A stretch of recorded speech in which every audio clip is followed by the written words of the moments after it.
The Leh-Manali highway, open for only a few months a year. The 470 kilometers that will test you, scare you, shock you, and leave you spellbound. A journey that has epic written all over it.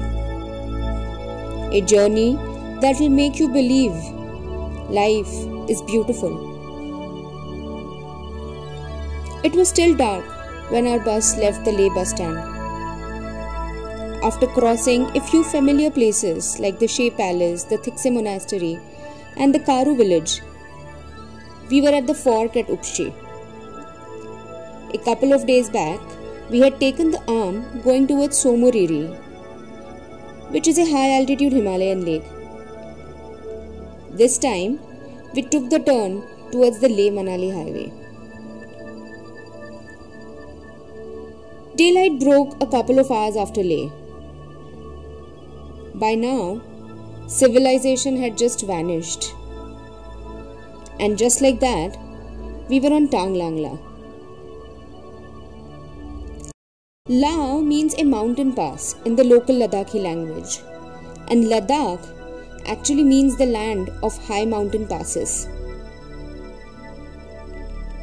So Tanglangla, our first mountain pass of this journey. This one had its peak at over 5,300 meters, making it the highest point of this journey for sure, but also of our lives. The view at the top of Tanglangla was spectacular. The entire pass was laid out before us. We were at level with the snow-clad peaks that surrounded us. Colorful prayer flags were strung all around. A signboard officially confirmed that we surely were at the highest point of the highway. For us, this felt like the top of the world. Everywhere we looked, we saw striking landforms. Some seemed like needles rising up in the sky, reminding us of the sand castles we built on the beach as kids. There was just one small difference. These sand dunes were gigantic. And this wasn't really the sand at the beach. These were the mighty Greater Himalayas, withered with age by their only constant companion, the ferocious winds. Being in the presence of such raw nature, these mountains without as much as a trace of life, was overwhelming. And going through it all was us and our bus. Only because there was a road to get us here. This road was what gave us this privilege of witnessing this magnanimity. This thought was even more overwhelming than the landscape surrounding us. The road hadn't got here by magic. Brave men and women had roughed through harsh weather, toiled hard to create it. We saw some of these construction workers on the Tanglangla. Most of them came from far off places like Jharkhand and Nepal. Back home, they don't really have any employment opportunities. When winter ends, they come to Ladakh for work. They stay on these mountain passes for the 4 or 5 months of the summer. They are the ones who ensure that our journey goes smoothly. All of this effort earns them a paltry 4,000-5,000 rupees a month. The only highlight of their day is the 2 or 3 buses that cross this highway. Otherwise, they are completely cut off from the outside world. Hats off to their endurance.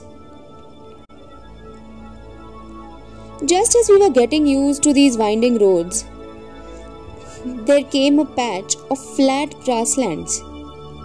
These were the Moreh Plains. For a while, our bus started cruising smoothly. This flatness was, however, just short-lived. Business was soon back to normal. After the Moreh Plains, our bus halted for breakfast at Pang. This is a popular spot for the first break while travelling in the direction from Leh to Manali. Long and meandering, with its peak at almost 4900 meters, we were now on our second pass of this journey.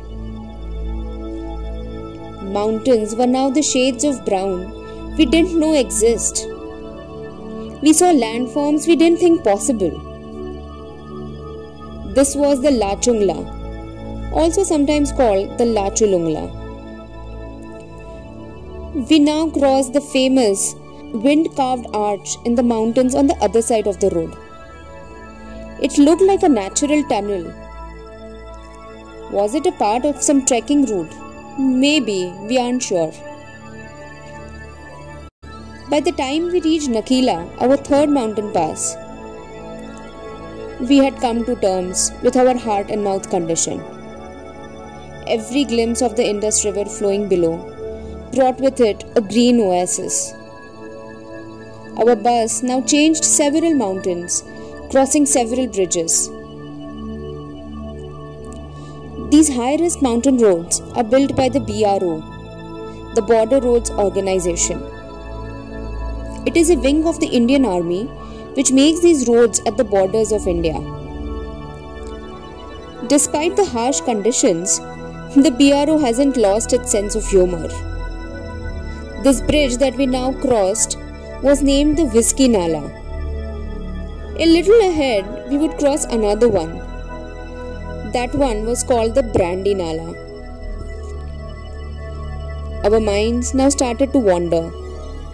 2 years ago, when people would have crossed these mountains on foot, not by choice, but out of necessity. To the people who now live in the camps here, the BRO employees, the ones who maintain these roads, what makes them choose these jobs? How do they stay connected? How do they get their daily supplies? How does this place look in the winter, when it's covered in the snow? Do the mountains ever get lonely? But they always have the winds for company. Our minds were wandering and wondering. Then there were the reds of this highway. These wind-battered mountains whose entire faces are reduced to finely powdered rocks. This makes the highway vulnerable to massive landslides. The landscape is all very stunning, but with such strong forces of nature at play, a safe passage can never be guaranteed. Now came the Gata loops, a series of switchbacks and hairpin bends looping down. Our bus journey now turned into a roller coaster ride, something we aren't going to forget easily. As if the thrill of just scraping by the bend wasn't enough, the driver decides it's time for some fun. A shortcut was what he needed. He got off the tarmac road, onto the ground in between the loops. The bus rattled, as did our teeth. All we could do was hope this shortcut doesn't cut short dear life. After the drama on Gata loops came another one at Sarchu.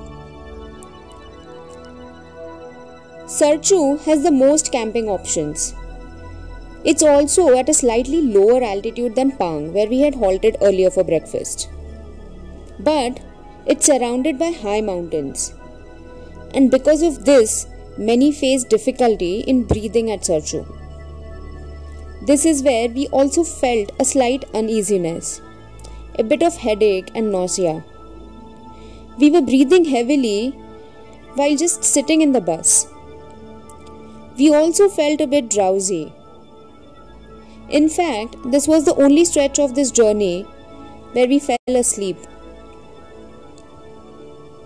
Sarchu is also the state crossing. We were now one state lower, crossed over from the state of Jammu and Kashmir into Himachal Pradesh. Ladakh was still a part of the state of Jammu and Kashmir when we did this journey. It is now a union territory.